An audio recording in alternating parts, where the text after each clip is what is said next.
events that it hosts all throughout the year, such as the Untold and Electric Castle festivals, or the International Film Festival.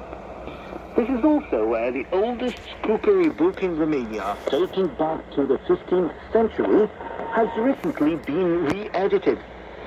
Tourists are impressed by the huge variety of churches in Cluj. Here one can find on the same street several churches, Reformed, Roman Catholic, Greek Catholic, or Unitarian. Here is Marius Opera, a guide with the local tourist info center, with more on this marvelous city in western Romania. There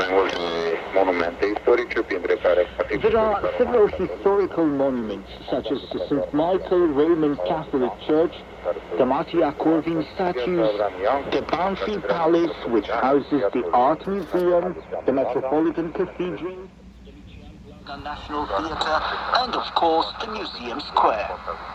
These are all located in the city centre within easy access on foot.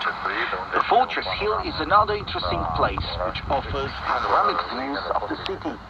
Then there are also the ruins of the former Habsburg fortress and the Botanical Garden, one of the most visited places in Cluj.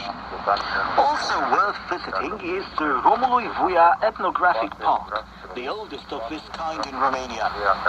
Cluj-Napoca has always been an open city, which can be visited in any period of the year. Marius Opera has extended an invitation for us to visit the other hotspots in the county as well. Among these, there is the Turda Salt Mine, one of the most visited tourist attractions in Romania. Most of the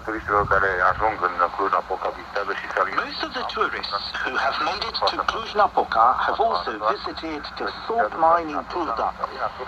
This is only half an hour drive from the city.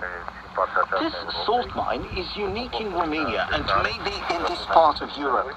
It is a former salt mine with several levels, which has been recently restored and nowadays looks like a genuine underground city. It offers a series of facilities, both in terms of treatment and entertainment, and visitors can even drive a boat across an underground lake here.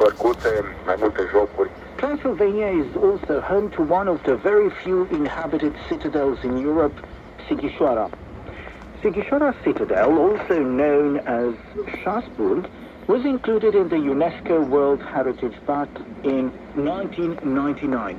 The most outstanding monument there is the Clock Tower, which has hosted the town's history museum since 1899.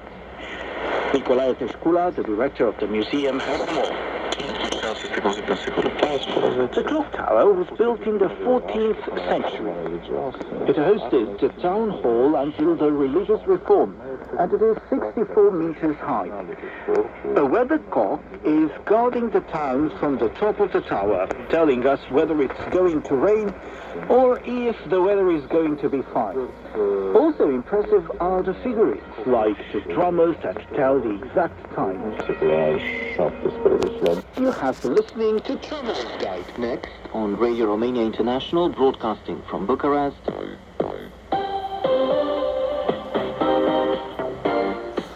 Expat in Romania. Welcome, I'm Eugen Nasta. Polish Michał Wasiuczonek is a historian. He has been living in Bucharest for quite a few years now. Michał was born in Warsaw, and it was also there that he completed his graduate studies. He came to Romania many years ago when he was graduating from high school in 2006. Back then he popped up with a bunch of friends. They roamed the country free, far and wide for a month, and he literally fell in love with the places he'd been through. Later, when still a student, Michał applied for an Erasmus scholarship with the University of Bucharest. He then opted for pursuing a doctoral studies program in Florence,